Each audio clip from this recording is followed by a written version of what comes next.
Leothin was the teenage son of a farmer. He was no one of note. As the son of a farmer, he would graduate to farmer one day, and then eventually he would die. Life surely wouldn't have much in store for Leo. Or would it? You see, Leo's best friend was a little goblin named Garmy. Garmy was deaf and unable to talk, but that didn't matter to Leo. Garmy lived in a little village called Hobliold, right outside the humans' village of Stone Creek.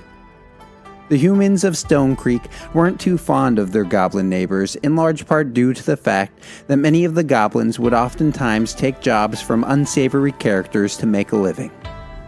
It really wasn't their fault though, because try as they may, they typically wouldn't be hired to do much else. Leo's father at first wasn't too fond of his friend Garmy the Goblin, but eventually he warmed up to Garmy as well as the other goblins. Garmy and Leo were inseparable, and both Leo and his father had become friends with most of the occupants of Hobliold Village.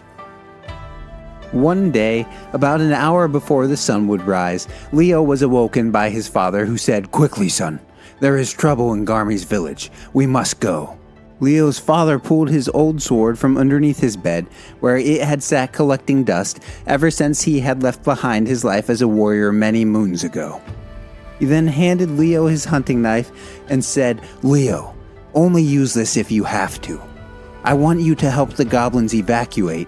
I will handle any fighting that may arise." Leo nodded his head in agreement, and they both took off running towards the heavy black smoke that came from the direction of Hobliold Village.